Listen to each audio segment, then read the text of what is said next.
Good morning, everyone. So I figured I'd do a little bit of live stuff here, just a little bit today. Nothing too crazy. Um, okay. But anyway, I'm starting the next project, um, Vulture, and of course it's an unpainted kit, which means the factory primed it and painted it again. So I'm just gonna gripe about factories for a little bit while I strip this. Luckily, I bought 5 gallons of lacquer thinner the other week, so I got plenty of thinner. Luckily, the primer comes off easily with thinner. Sometimes you have to use acetone, which I really don't like to use because it's really caustic. Um, so there's nothing, there's no science behind this. It's basically you take the part, put in some lacquer thinner, and scrub. um, so, as I mentioned in the past, you don't want to soak your resin parts in thinner or acetone because resin thinner is porous. Now, look, it goes right down to paint, but what's even more crazy is it doesn't look like they even primed the resin before they put paint on. It looks like it just went right down to resin. So, this will take a while just to get stripped. Um, I did notice when I was test fitting that the wings were a little tight, so this should help with the fitting of the wings. But it's just a matter of going slow.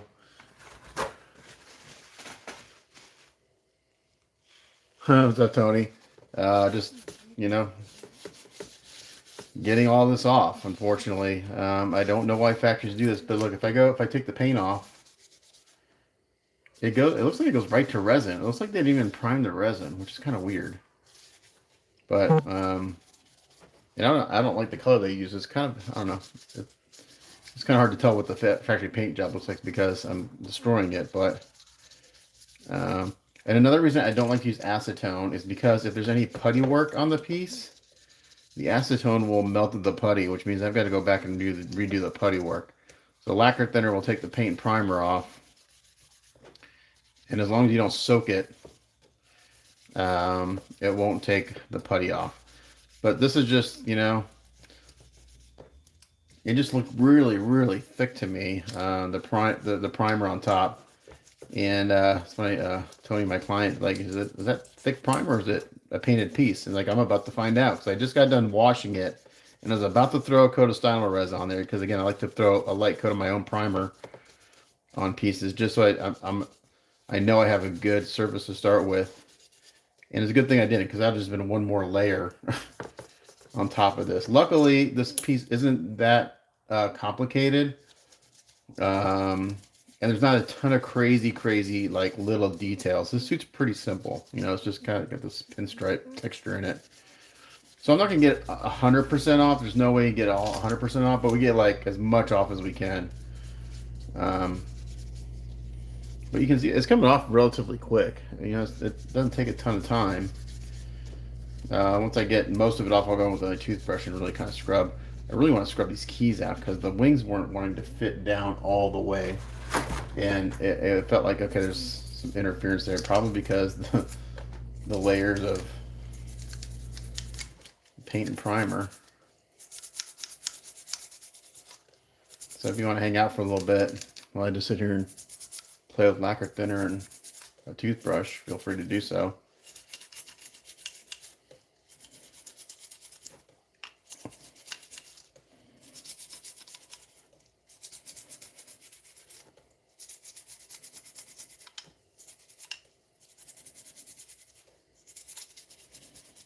But so who watched the Super Bowl yesterday?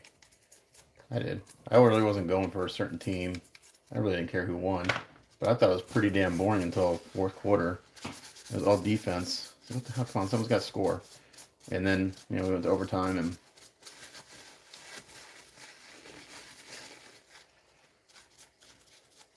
I do have, so there was one little broken fin on this arm in the box. The piece is in there, thank God. So I got to fix that, and this little tip is broken, so I got to sand that to a sharp point.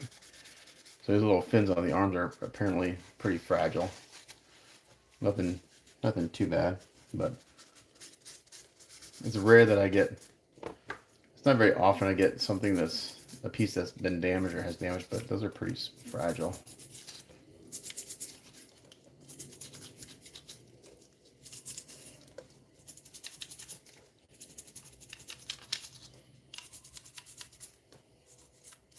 So you can see here, especially when we start taking stripping parts, you can see here where the factory's done putty work on the key. Zoom in a little bit. You can see the different colors of putty.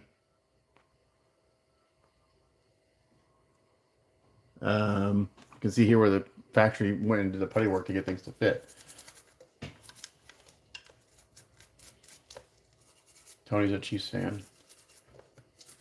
I'm just a Chiefs fan because of Taylor Swift. I love Taylor Swift. The only reason I would have rooted for the Chiefs because of Taylor Swift. I'm glad she was there to root them on. I'm saying that with a bit of sarcasm, in case you haven't. I'm a Swiftie man. I'm a total Swiftie.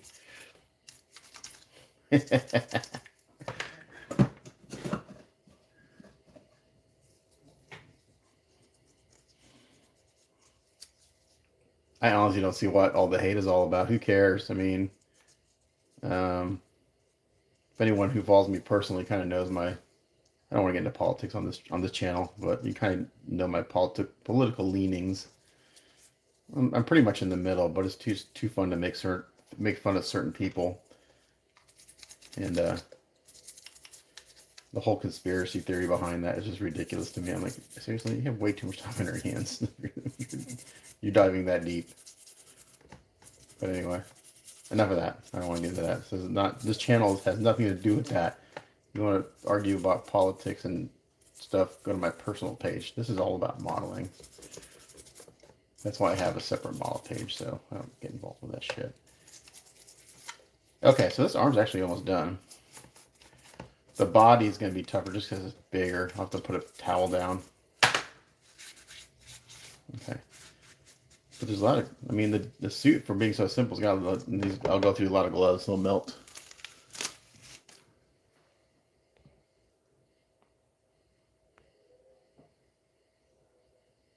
Yeah, so factories will typically, this is just lacquer thinner.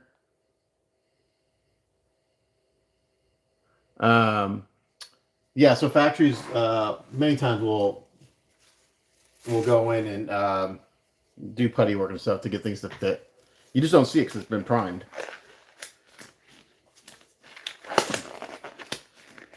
That's kind of one of the advantages of buying a factory unpainted kit, is that they've kind of done all that work for you. For the most part, like I said, there's always sometimes I've got to go in and do stuff, but and every kit's different. It just kind of depends who's working on that part that day, because it's an assembly line. So and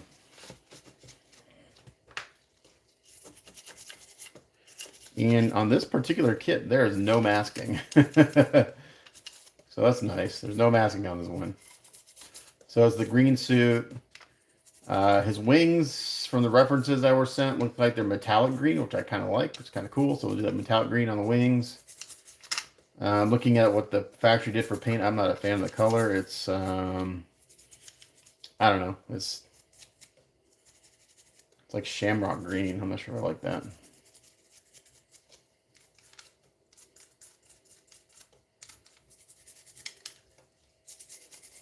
Okay, so we got this arm pretty much stripped. I want to make sure I get the keys cleaned out. This will get a good soapy water bath, a really good scrubbing. Because now that I've gone through and done this, it's really kind of important that I get as much of this loose paint off as possible. Thank God there is no masking, because when you start to strip pieces like this, and if you don't get it all off and you got a mask, you have loosened and softened the paint. So if you go to mask, it's a good chance that when you go take that tape off, you're going to pull paint off because you've softened it. But since there's no masking on this, I really don't have to worry about it. And I'm going to give it a good coat of Style Res primer. So we should be good to go. So there's one arm. That didn't take too long. It wasn't bad. The paint's really stubborn on this fin. So I'll have to glue that little fin back on and sand that tip because the tip was broken when I pulled it out of the box. So not the end of the world. Here, let's do some heads.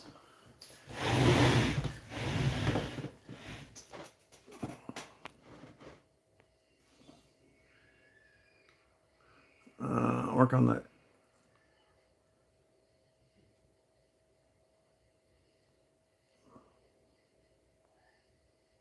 Yeah, so I'm on my phone, so I don't have my computer next to me, so I've actually just had the back of my phone every once in a while to see the comments, so I don't reply right away, so I haven't looked at the back of my phone. I don't have my computer next to me on the table.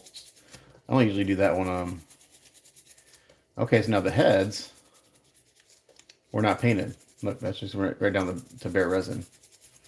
But I'm going to strip them anyway, since we're here.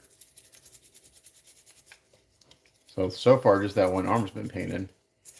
But since I've already started this process, I'm going to finish it. Like I said, that shouldn't take too long. Maybe an hour or so to get this all stripped and cleaned and ready for paint primer. So I probably won't do any painting today. I'll just get the prep done on this guy. I do have some photos I need to process from a little photo job I did yesterday, so I'll probably just get the prep work done on this guy today, and then tomorrow I'll start painting, and I'll just get the primer a good 24 hours to dry too. Even though Steinor res, you can they say wait 8 minutes and then paint over. It's always good to let it dry. Okay. This is a great sculpt. I don't know who the sculptor is. Again, this is a character I've never painted before, but it's a cool sculpt. Man, I tell myself all the time, I'm really lucky I get to work on this cool stuff because, again,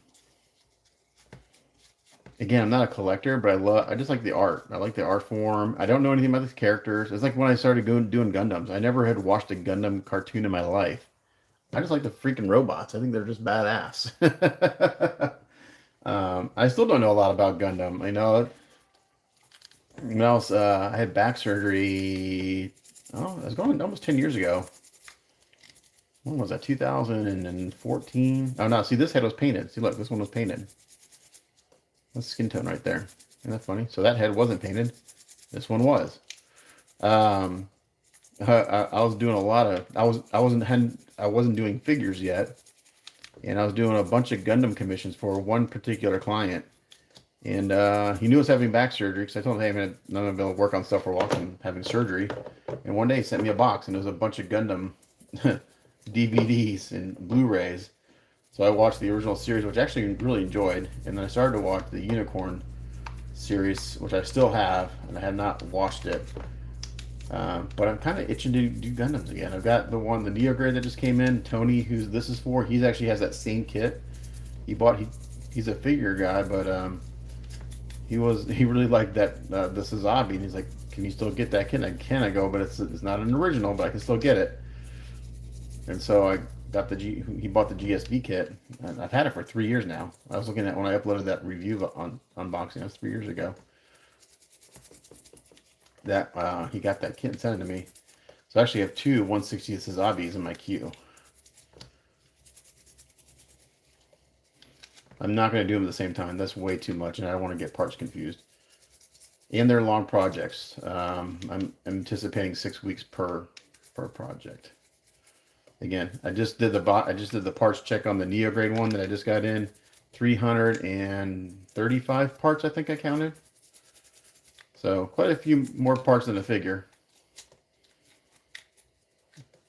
And although it's a very, very good kit, it still requires all the usual cleanup, gate fixing, and pinning, and magnetizing, and all that stuff. So,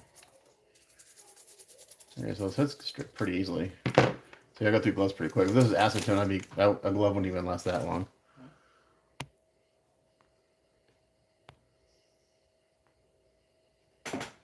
What's up, Cam? So the magnets don't get affected. The only thing that would happen is if I soaked it in acetone or the lacquer thinner too long, it could soften the glue that they use, and they typically use super glue.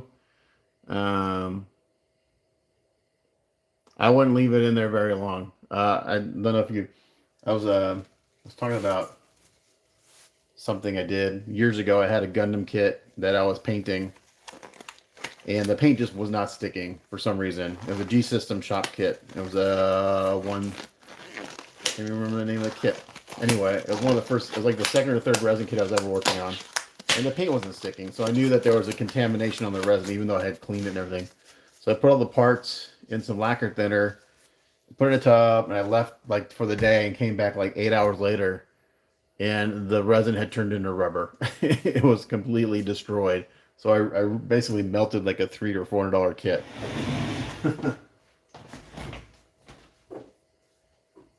So 8 hours is too long. But I don't know what the limit is, to be honest. I wouldn't test it. But since I'm doing this quick, you know. So I'm just using a brush, a toothbrush, and it's not soaking it. Again, resin is poor, so that's like why in the arm on the keys I was getting a Q-tip and getting the resin out of the thinner out of the keys on the arm. Let's see if this how it was painted. I mean, the positive side to doing this is that you know that the resin is going to be really, really clean and it's going to have a really good surface for priming. Okay, this one's painted. Or the skin's painted, but the hair's not painted. So this one, so it's interesting. So they painted the skin on this one, but they hadn't gotten to the hair yet. So I think what factories do is, I don't know, they paint them all and they just put a few aside and prime over and call that an unpainted kit. It's the exact opposite. It's a painted twice kit. And I've called out producers like, man, I didn't pay for a kit, an unpainted kit that's been painted and primed over. That's not what I paid for. And like, well, we have no control over that. It's like, well, then you need to contact a factory and have me send me a new one that hasn't. Just send me bare resin. Just don't put anything on it. I will say one thing about Xeonart, and they get a lot of slack because they're cheap and their stuff isn't the highest quality. But the few times I've bought a kit from them, he's asked me, do you want the factory to, they call it polishing the kit, meaning cleaning up like the mold lines and stuff like that. I'm like, yeah, do the polishing, just don't prime it. So he's actually giving me the option. Like, you do all the, the initial cleanup, but don't prime it. I'll do the priming and finish up any necessary cleanup. So they've given me the option every time I bought a kit from them, which I think is 2 or 3 times in the past. And again, their stuff isn't the greatest, not the highest quality, but they're on the lower price scale of custom stuff. But he knew that I was a builder painter. He's like, well, do you want them? They can just send you the bare resin parts. Like, no, do the initial cleanup, and then I'll prime and do the rest of it. So that's kind of nice.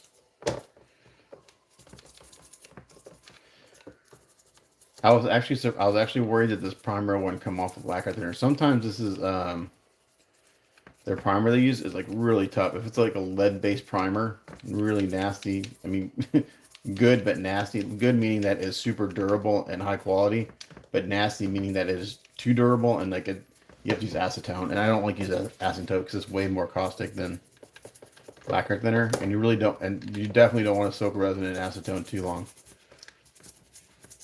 It'll soften it up faster. So yeah, they painted the skin on this one, but they hadn't done the hair yet.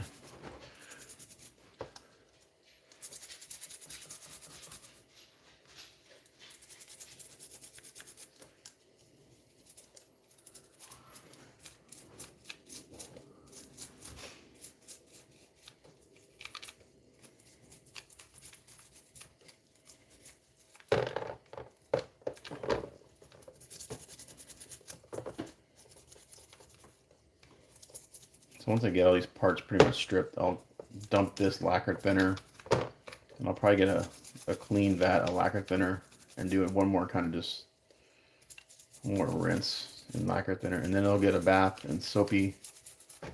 I use dishwashing soap because it's got a degreasing agent in it, and I scrub it down real well.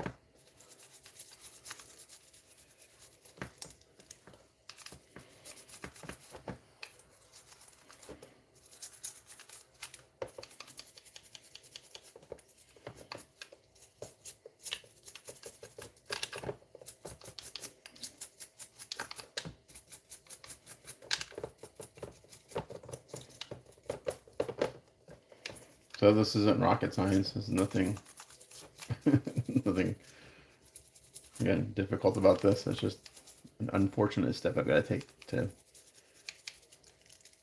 make sure the parts fit well, and that my paint's gonna stick.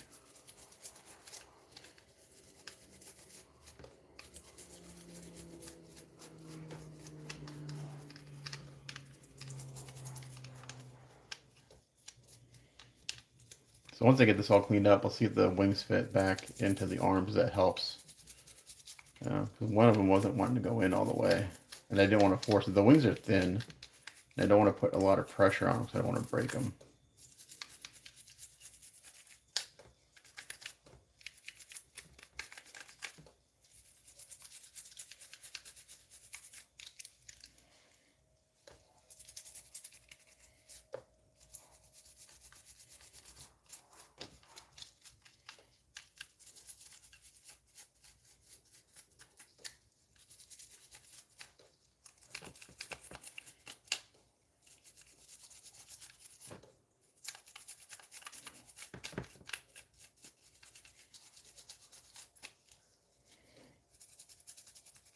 Okay. So the heads are looking pretty good. What's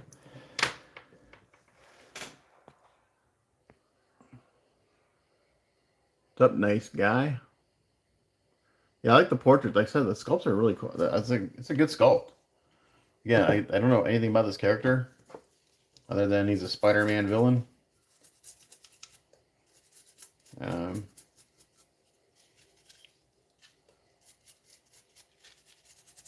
That's all I know about him.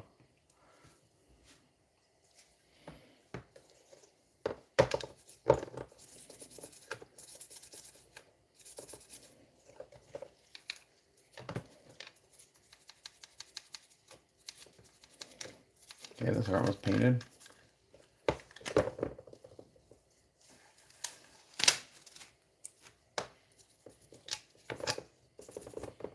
Go through a lot of gloves.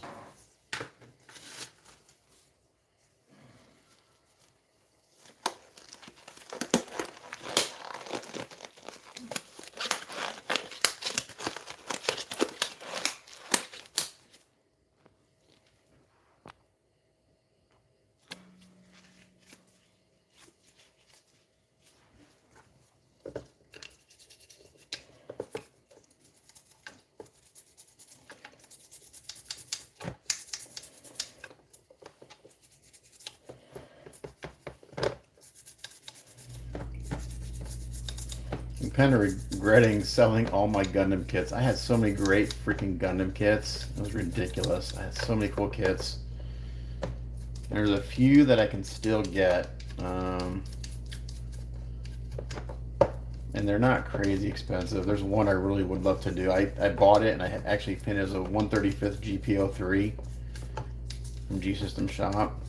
I can get a G System Best version of it for about it's like $900. I'm not sure what the shipping is. Well, actually, the website that has it, I asked them how much.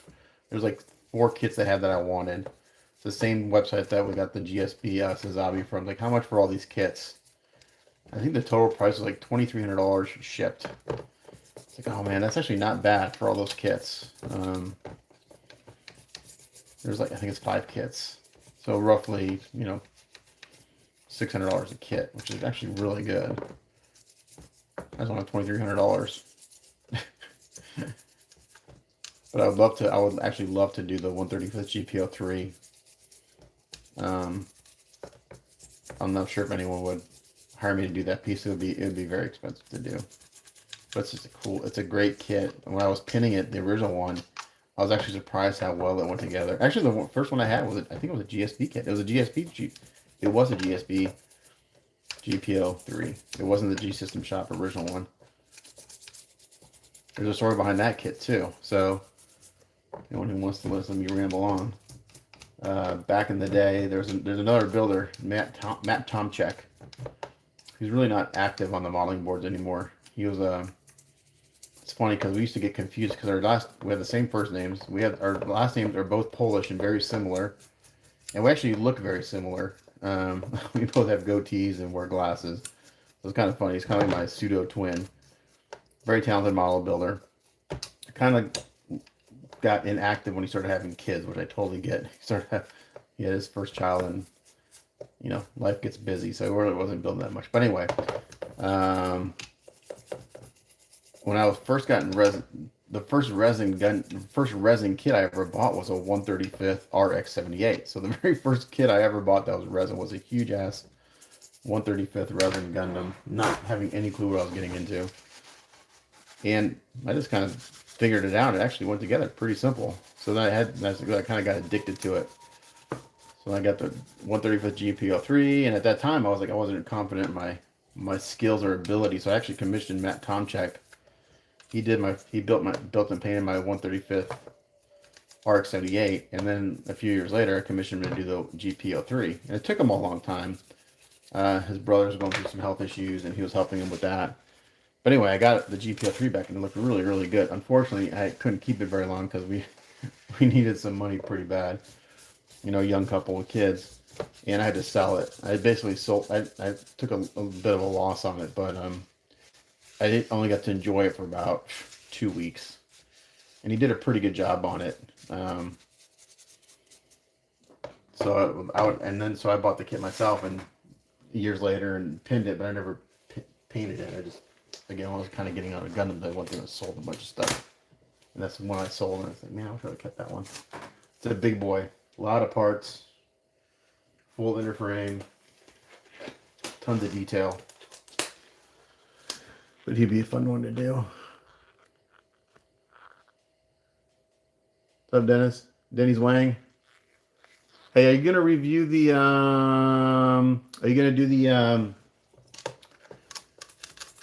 new Frozen Revo printer? You getting one of those to review?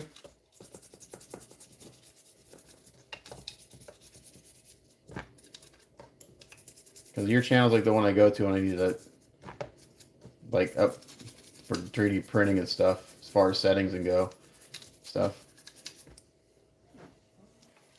Not that I need a new 3D printer. I've got the Mega 8K, a Mighty 4K, and a Saturn II, but everyone asks me which printers. I always tell them to get Frozen printers, because out of the ones I've owned, those are the ones that I've had the least amount of problems with. Denny's Wang, who's just chimed in, would be a good one to ask about printers, because his channel's really good as far as testing printers, different settings. So he's a really good channel to follow. If anyone's watching is into 3D printing, go check out Denny's Wang. He just chimed in. But he puts the printers through its paces. He does side-by-side comparisons of stuff and settings. The big one, like the anti-aliasing settings, is huge to get the best results. So I kind of use his settings for that stuff.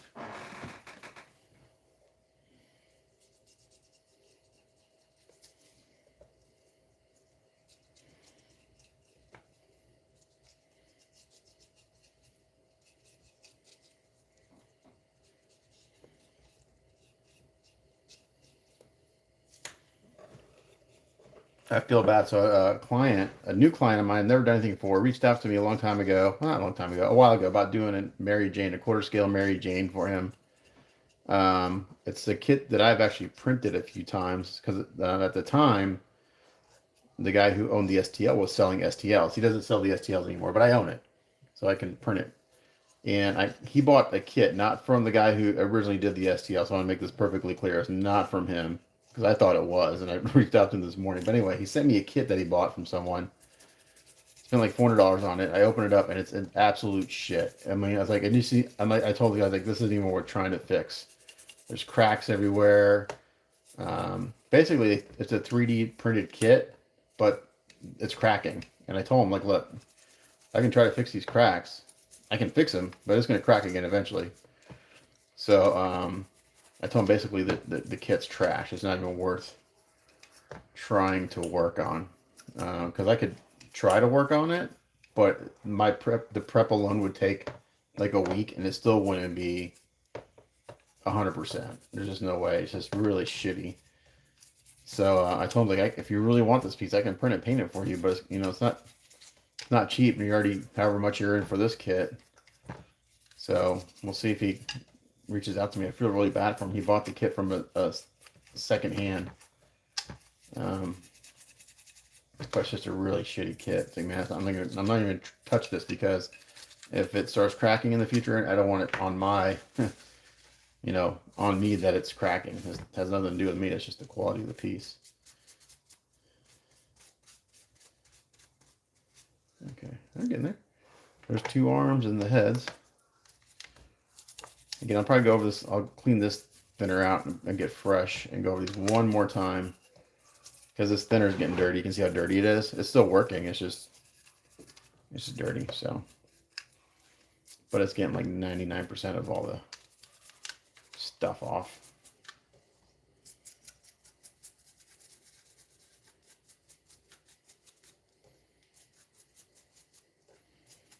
Interesting thing about 3D printers, they keep going up. Like there was like the original Transform was 2K, then they went up to 4K, now they're 8K, now they have like 12K printers. At some point, the resolution doesn't matter. So stuff that what makes them crack over time, couple things. If it's a hollow print, uh, um, oh, the Vulture, it came, so Tyrell, if you're still there, it looks like the primer's really thick, so it was a painted piece they primed over, so I'm stripping it. Yeah, they prime over painted stuff all the time. Yeah, I don't know why they prime over stuff and call it a painted kit. So 3D prints, a couple things that make them crack. If it's a hollow print and you don't rinse the inside out 100% and cure the inside, they'll crack eventually, because you'll have trapped resin inside, and the fumes and things are going to want to try to escape. So they'll crack. Hold on, I gotta get my part. If you're printing solid, so some parts I print solid, some I print hollow. If it's a solid piece, it's not washed and cured thoroughly, it'll crack. And all it has to do with really the washing and curing. So anytime you have something trapped inside a hollow print, the fumes and things are going to escape. If it's a solid print and it's not cured thoroughly, again, it's gonna want to crack. So again, it's just all in your post processing.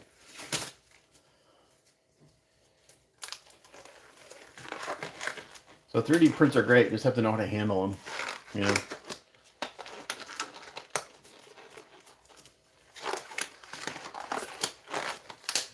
I had just opened that Mary Jane kit for the first time just now this morning. I was going through and I had a bunch of stuff in my studio that I had to put in the queue that I've received over the past week.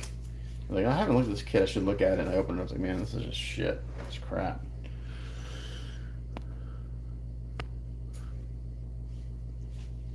And also I've heard, I don't know if this is true, but I've also heard that 3D prints, well, if they're not painted, if you have like a 3D print that's just been printed and, you know, even if it's been washed and cured, and you like set it in a window where it's exposed to UV light over time, I've heard that can cause it to crack over time too, because the UV is continuing to try to cure the print. So you got to be careful with them. I mean, again, 3D print is a great tool. It's really cool that we can kind of print anything we want. You just gotta have to know how to handle them for longevity.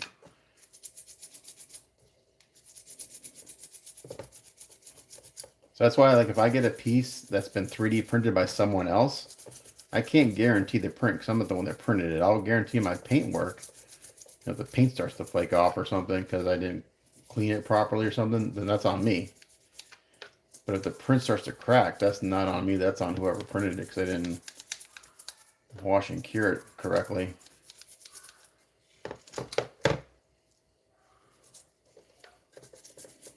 It's really like the hollow stuff is the most important, making sure that's cured inside.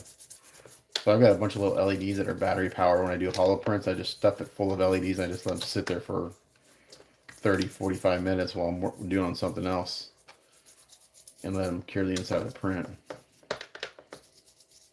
So this lacquer thinner is getting really dirty.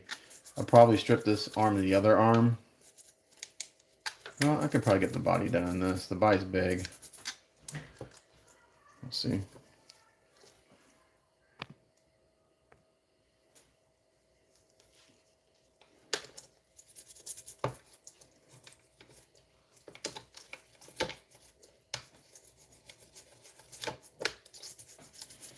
Yeah, so I would never, like, learning from my old mistakes of stripping resin prints, I would never just put, like, parts in lacquer thinner and, like, walk away and leave them there. That's not a good idea. So the wings, I think I might, I don't think I'm going to strip the whole wing. Because there's no detail, it's just a really flat surface, but I think what I'm going to do is I'm going to strip the keys of the wing, and that's it. And then that'll help them fit into the arms better. They're really big, so a lot of surface area. I really don't want to risk breaking them. So I think I'm just going to strip the keys of the wings on this guy, and that'll just help them fit better, I think. There's no need to strip the wing all the way down. I will give it a light coat of primer, but I'm not going to strip the whole thing. I think that's not necessary. And they're big and thin, and I don't want to risk breaking one. Because that'd just make more work trying to repair it.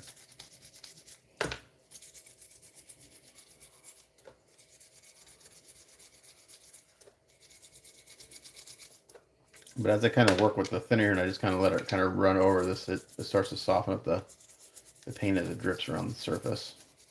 Starts to wrinkle it.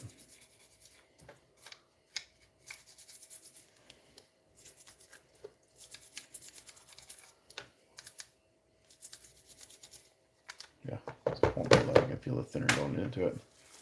I really need to get some different gloves. These are great for painting, but they don't hold up to chemicals.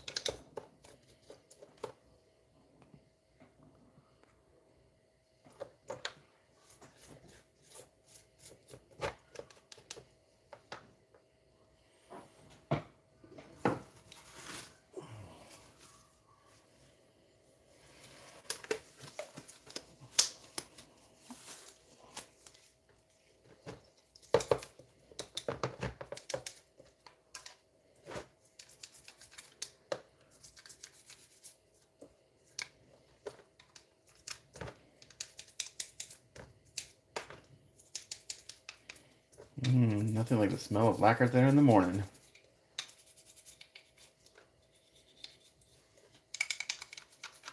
These palms are going to be a little harder to strip, so they got more areas to get to between the fingers and stuff.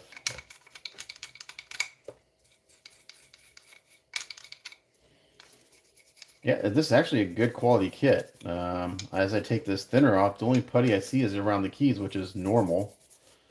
But other than them priming over everything, it looks like it's a good quality casted piece. All the details are sharp. So as much as I'm griping about them painting over it, looks like a good kit.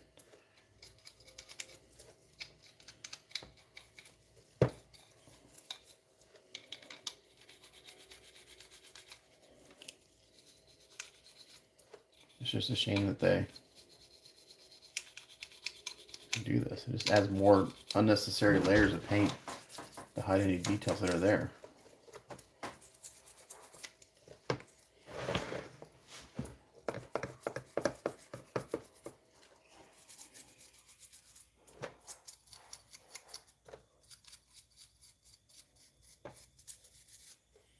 Actually, it looks like these little fins on the arms were separate pieces of different color resin, so they probably casted those separately and glued them in later. So if that's the case, as an unpainted kit, those should have come separately, which would have meant they wouldn't have gotten broken. That one would have gotten broken in shipping.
What have I been on now? 40 minutes?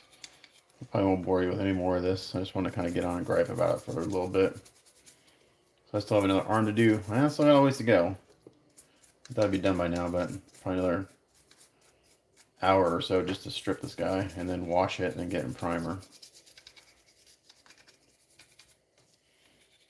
At one time I had green Steiner rose, but I think I'm out of it. I used it on all the Hulks I did a couple years ago. That's actually the perfect color primer for this, except for the heads. I had some green Steiner rose, that'd be good.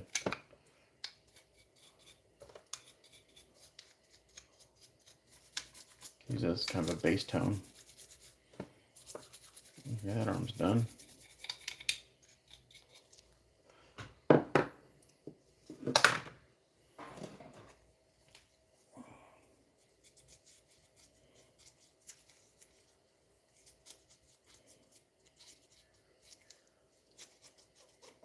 They do have magnets for the wings in the lower part of the arm, but it really doesn't need it because the weight of the wings kind of hold them in place. There's some pins in the upper, end up in the biceps form.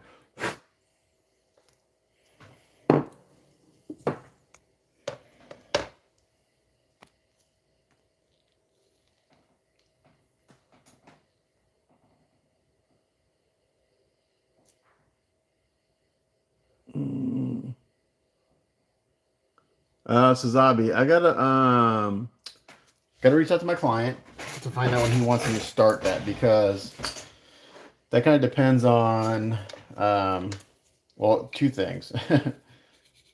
I would love to take it to Wonderfest this year to display at Wonderfest, the Sazabi.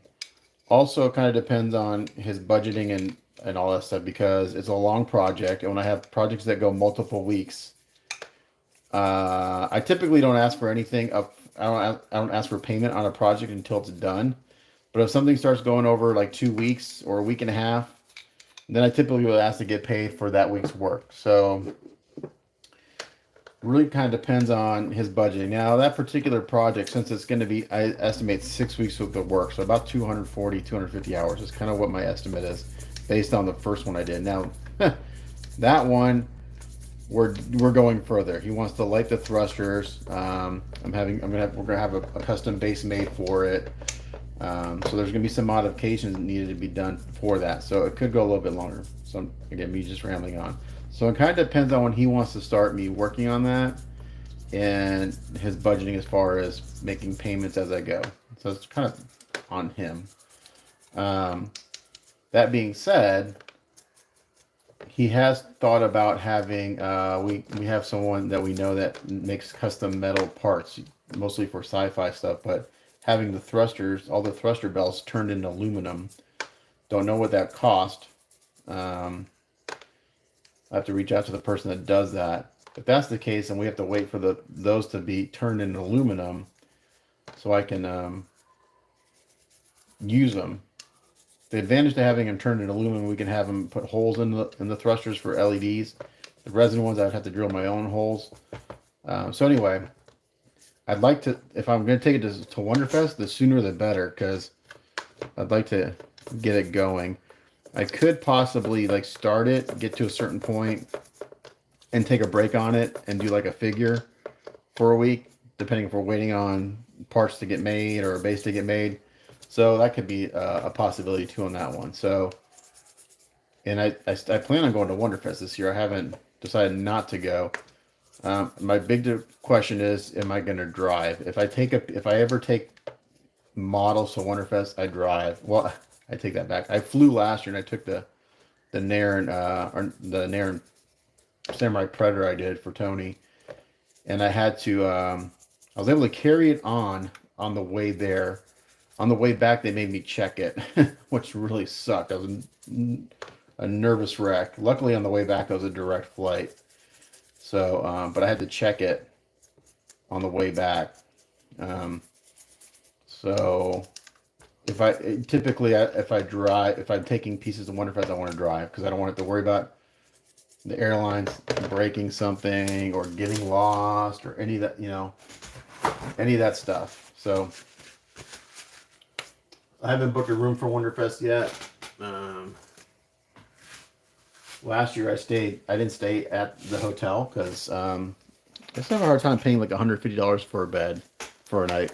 So I actually stayed at the Roach Motel down the road, and I got 3 nights for less than what it cost to stay 3 nights. I got 3 nights for less than what it cost one night at the Crown Plaza, and I actually didn't mind the little bit of a walk. So because I'm only in the hotel room to sleep, I'm not there doing anything else.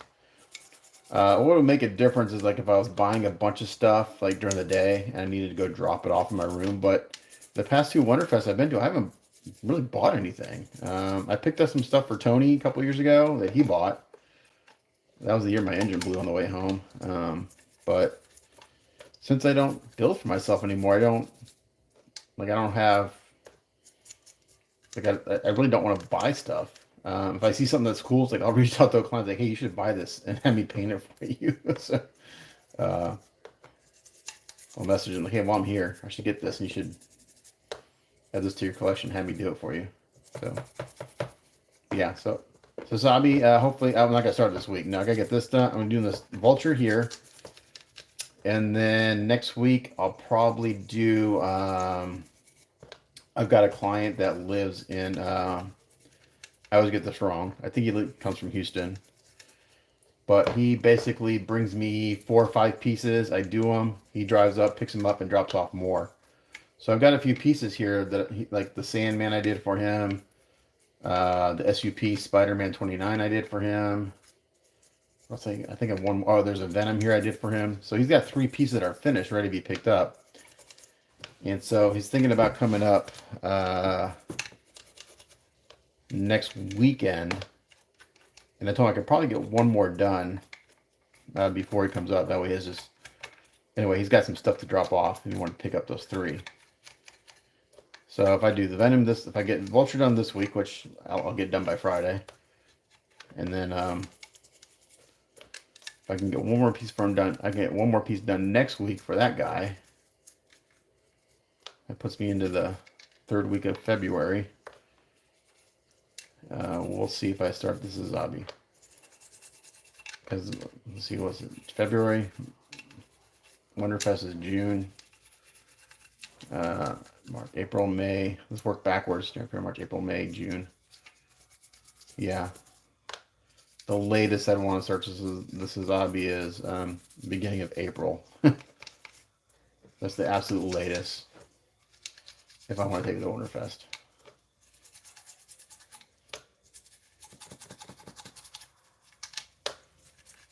So that's a long answer to your question. That's how my brain works. There's never a straight line to an answer with my brain.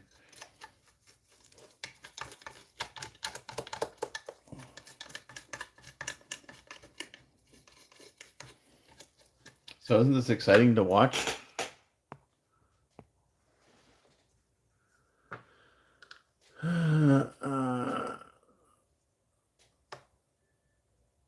I'm going to take to Wonderfest. Wonderfest is in June. So if I wanted to, beginning of April would be the absolute latest I'd want to start that project, Tony. That's the Zabi I just got in for that particular client. It's the same kit you have. It's just an original. But yours is just as good. I mean, the quality is just as good. So GSB, so let me throw some knowledge on people who are watching about resin Gundam kit manufacturers. So, say back, let's see, what's it? Oh my gosh.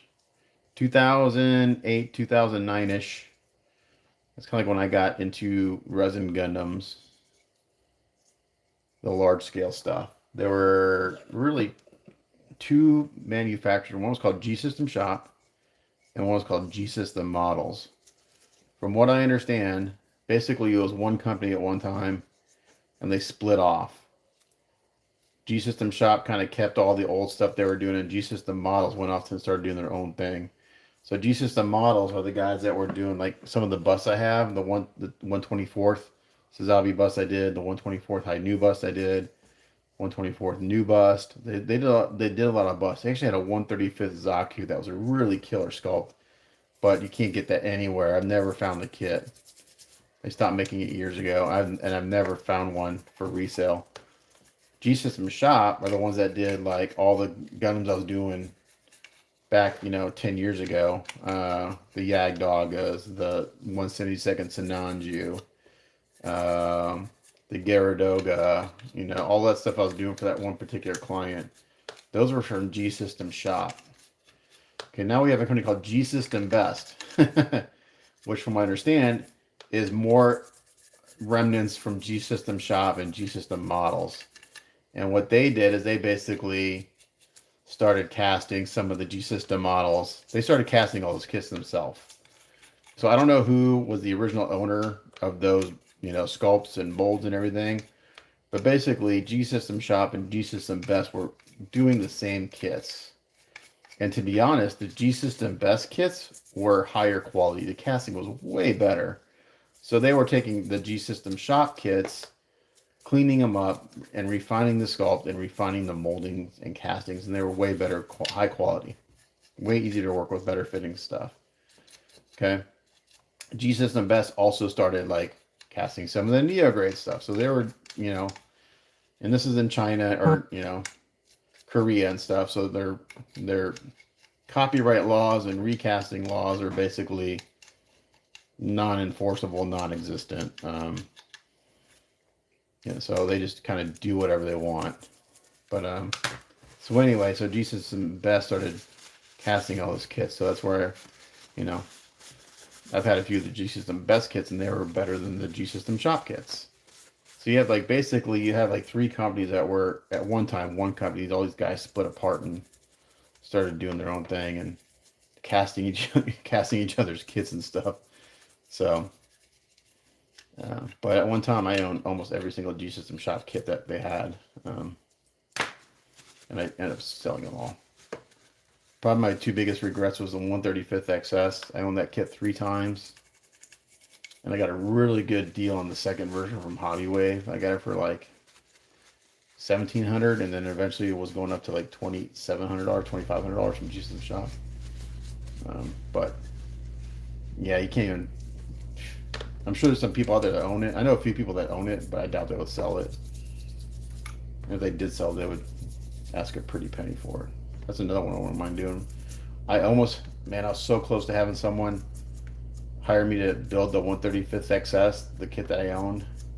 And this is back when I was charging like $10 an hour to do Gundams. I told him it'd be 1,000 hours of the work, so $10,000 to build and paint that kit. He's like, "Oh yeah, that sounds really reasonable." And he backed out. It's like, oh fuck.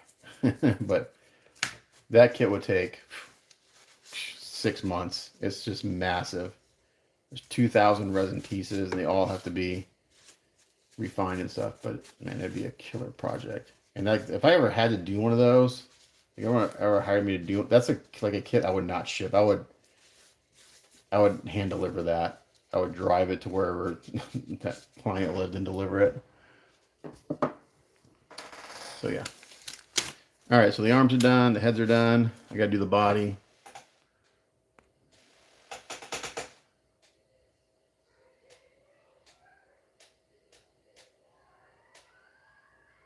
So everyone's scared about resin.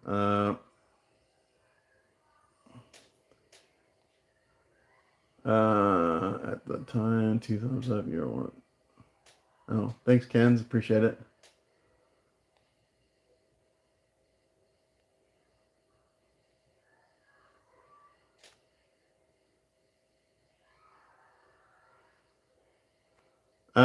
One quarter scale Wolverine calls. I don't know. There are a few people out there that have made them. I've seen make them. I don't know what they would cost to get made, to be honest. The easy to strip, clear resin, and repaint. The stripping part's not hard. It's time consuming, and you got to deal with the fumes. And my hand, even though I'm wearing gloves, it gets a hole in my hand is like in pain from the lacquer thinner.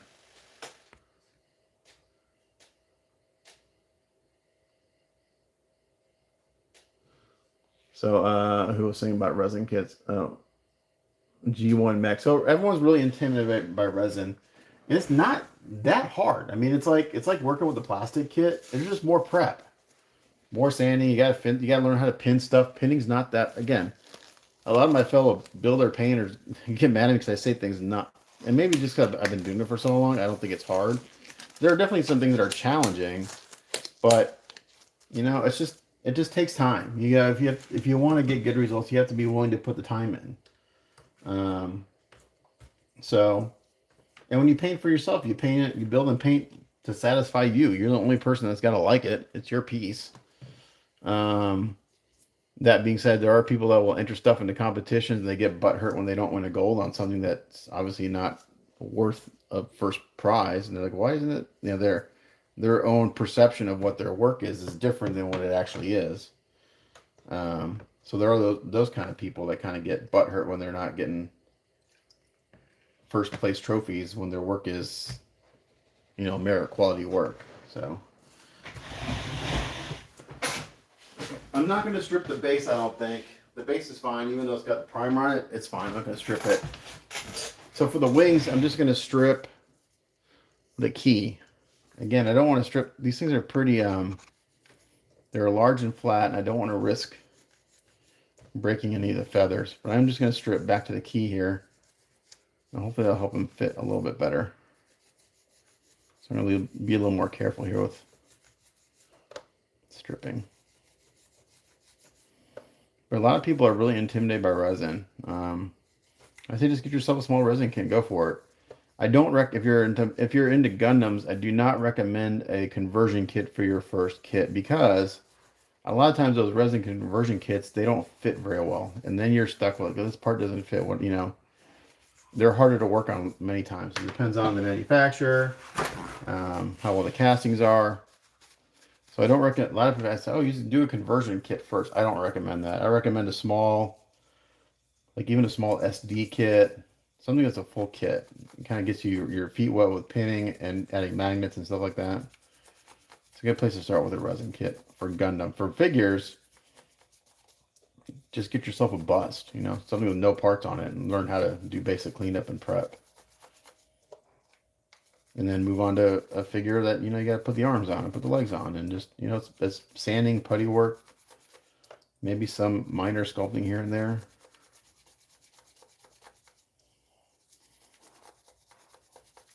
I will give these wings a light sanding though, and give them a bath.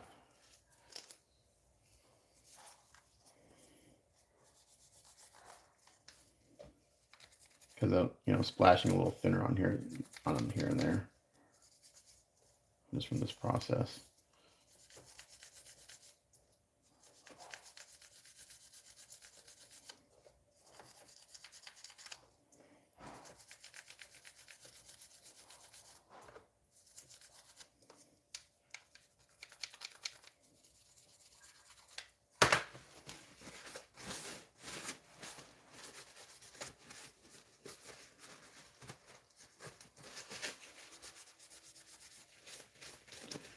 Ooh, there's some thinner in my hand and it's burning.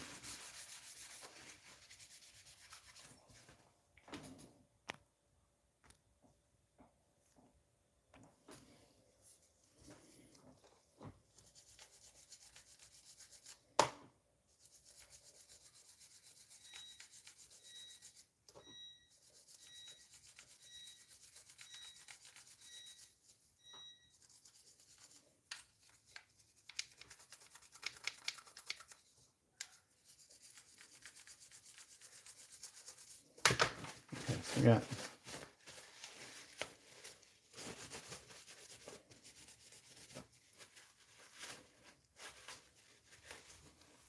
let's see how this fits on now.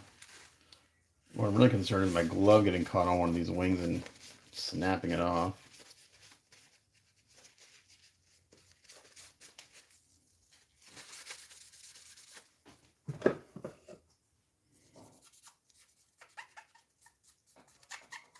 These will get a scrubbing too. Okay, so now let's see how this fits. Now I'll get this. Oh, let's see how this fits in here. There's a pin, and there's a magnet.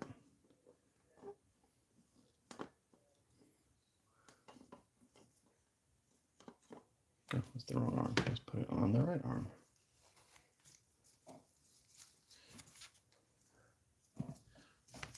See if it fits in there.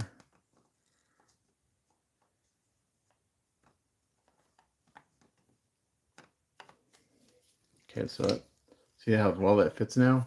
It wasn't going in all the way before because there's so much buildup of material. Check this arm. Same thing. It's a tighter fit. That fits really good now.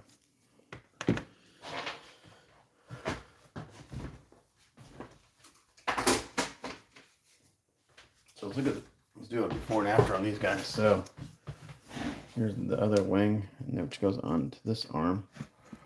Let's see how it fits before I clean it up. It's decent, but I think it could close that gap a little more. I think once I take the primer off, it'll be a tighter fit. Let's look at this arm.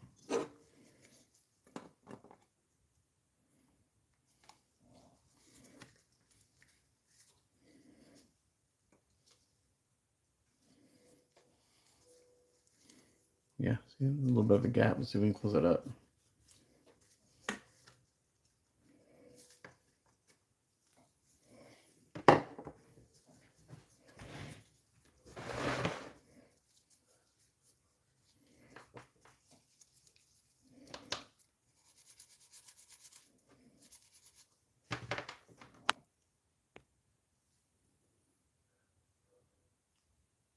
This is so this was supposed to be an unpainted kit, G1, and they painted it and primed over it, so it's very thick. There's a lot of buildup on it. So I'm stripping it to get rid of all the thickness of paint and everything they have on here.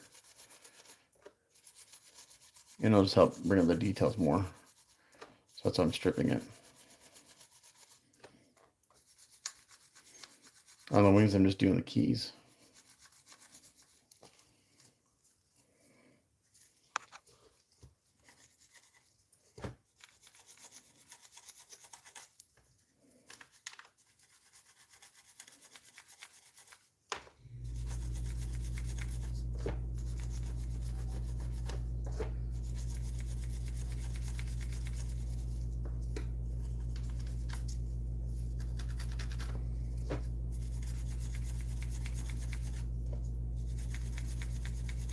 But the primer they use is crazy thick. It's like I don't know what they're using.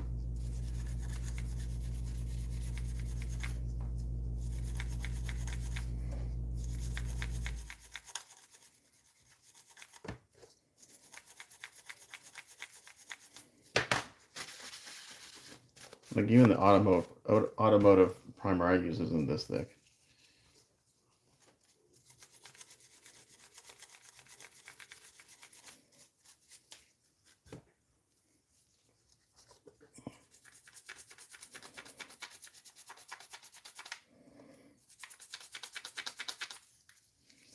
Man, my hands are really burning. My left hand is, this must be thinner strapped to my glove.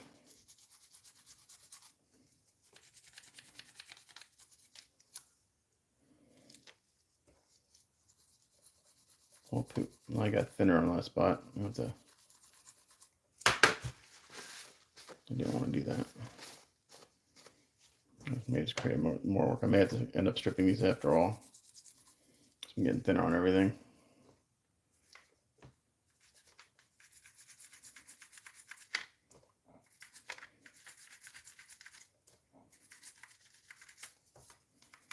Yeah, I think I'm just going to go ahead and bite the bullet and strip the wings. Really didn't want to, but I think since I'm here, I might as well just do it and just be real careful. All right, let's see how this fits now. So it fits a little bit better. It's not 100% tighter, but it does close up that gap quite a bit. So it makes a difference.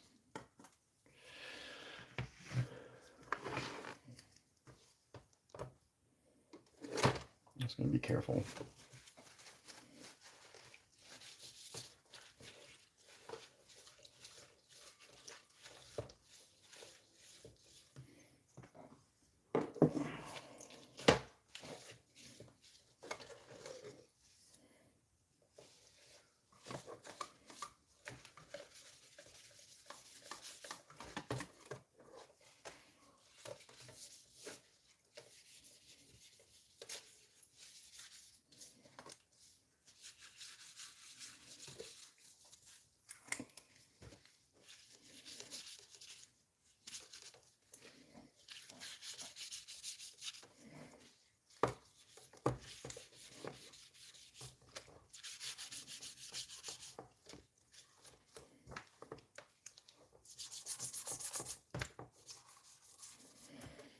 All right, well, I've been yapping for about an hour. The same thing over and over again. Just want to kind of get down for a little bit this morning and gripe about having to do this. I mean, it's more shitty for my client than anything because this costs a little bit more for me to do it. I would have been painting by now, but it kind of is what it is, unfortunately.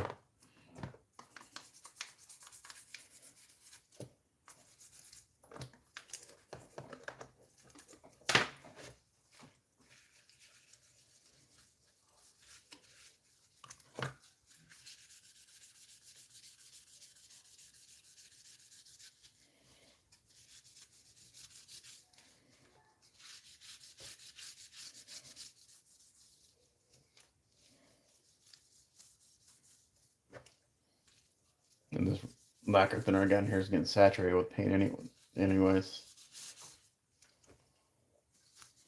It's about time to change it out.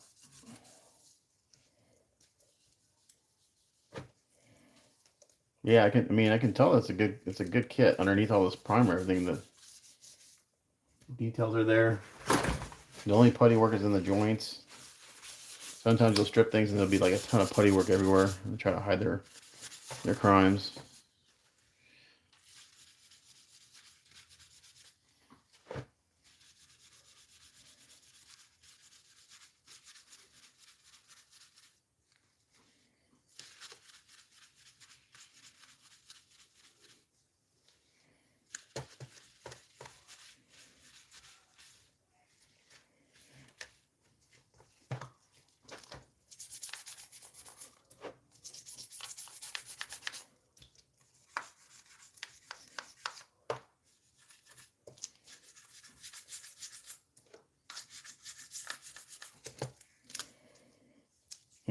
My friend Randy Van Dyke, he's always griping about how he gets unpainted kits that have been primed over. There's a Conan kit that I'm not gonna name the name because that was put out several years ago, and I had the kit, and they had painted and primed over, and it was so thick. And he stripped the part, and he showed me pictures. Like, man, look at all the detail they hid underneath all that primer. It's just crazy. There you go. You get the idea. It's messy, it's smelly, and it takes a while, but thanks for hanging out for a little bit, guys. And I'm just going to get this guy washed and primer today, and we'll start painting tomorrow. We'll catch you guys later. Yeah, I need some big rubber gloves. So we'll catch you guys later. Bye.